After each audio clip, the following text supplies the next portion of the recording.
Sudah perlukah reformasi jilid 2? Oleh Anton Permana dari Tanhana Dharma Manggrava Institute.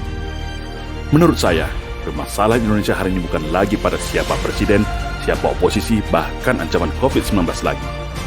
Cukup semua itu menguras habis energi kita dan mengalihkan fokus perhatian kita selama ini. Permasalahan kita hari ini yang paling darurat itu adalah ancaman hilangnya kedaulatan negara yang beralih ke bawah kendali kelompok elit global dan para cukong. Tanpa kita sadari, ternyata reformasi telah memporak-porandakan sendi bernegara kita. Konstitusi kita disulap jadi liberal, budaya kita ditukar menjadi super liberalis dan sekuler. Reformasi ternyata hanya halusinasi indah yang melenakan. Pasca reformasi, bangsa kita kehilangan arah, kehilangan panutan. Karena secara sistematis, sesama anak bangsa diadu domba.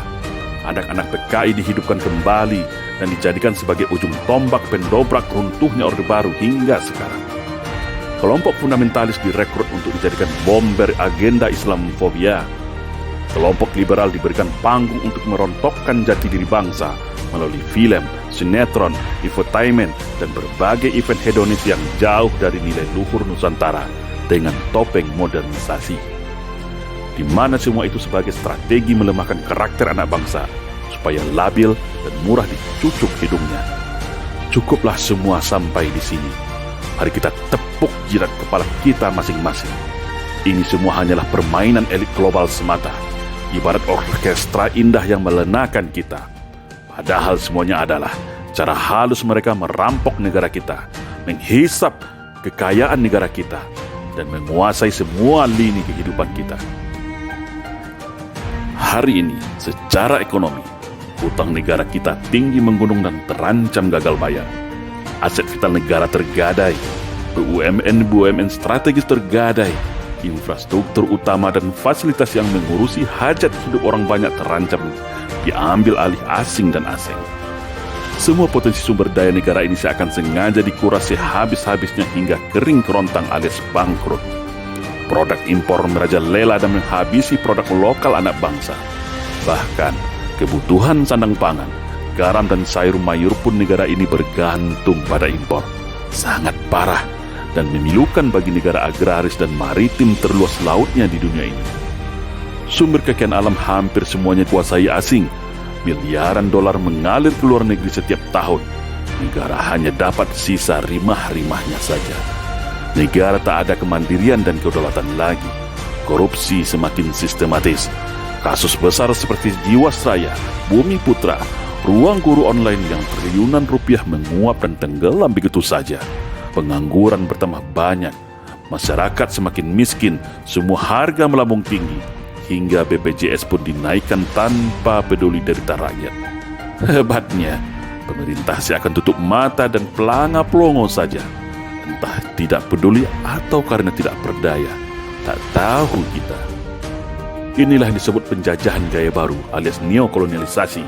Kita miskin, mereka kaya raya yang dirampas dari negeri kita. Sebentar lagi, undang-undang haluan ideologi Pancasila, RUU Omnibus Law akan disahkan. Setelah sebelumnya Undang-Undang Minerba dan Undang-Undang Corona juga sudah disahkan. Lihatlah cara mereka memainkan kita.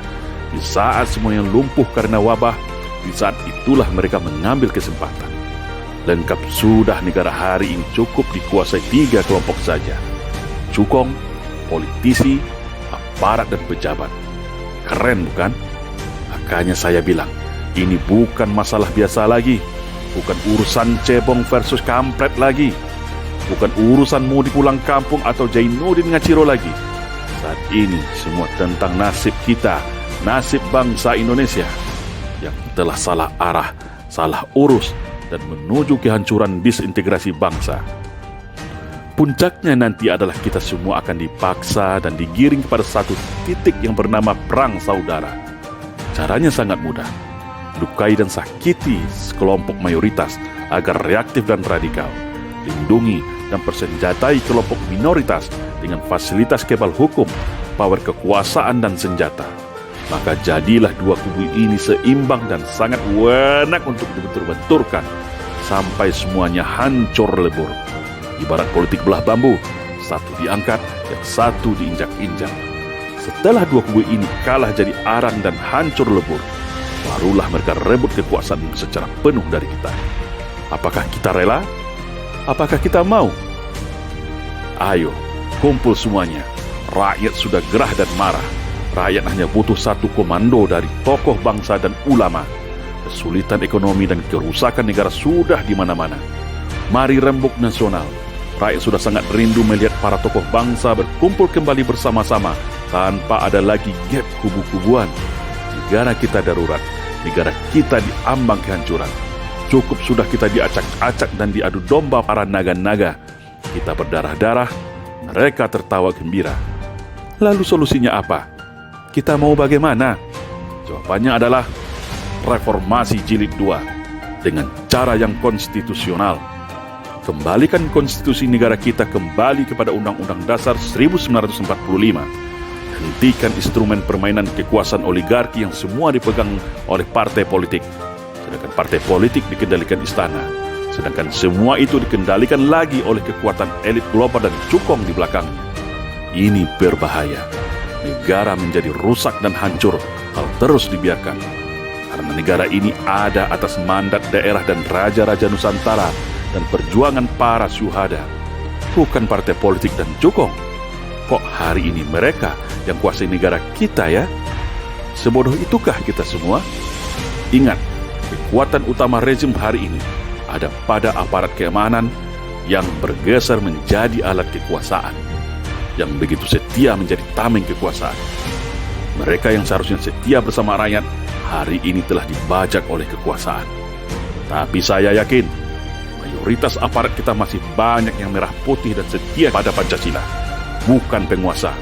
Yang setia kepada penguasa hanya para elit-elitnya saja. Tapi yakinlah, kalau sudah seluruh rakyat Indonesia yang bergerak dari Sabang sampai Merauke secara serentak, maka saya yakin semua akan bergabung kembali ke dalam pangkuan rakyat. Karena mereka lahir dari rakyat, untuk rakyat, bukan cukong. Itu kunci utama jawabannya. Sudah paham bukan? Mari bangun semua. Negeri ini sudah diambang jurang kehancuran. Kita tuntut bersama-sama agar kembali kepada Undang-Undang Dasar 1945 yang asli. Dan segera agendakan reformasi jilid 2 secara damai dan bermartabat. Hentikan sudah semua permainan ini. Jangan mau lagi kita diadu domba, dijadikan ayam aduan, dijadikan keledai bodoh yang mau diperintah dan dinina-bobokkan. Keselamatan negeri di atas segalanya.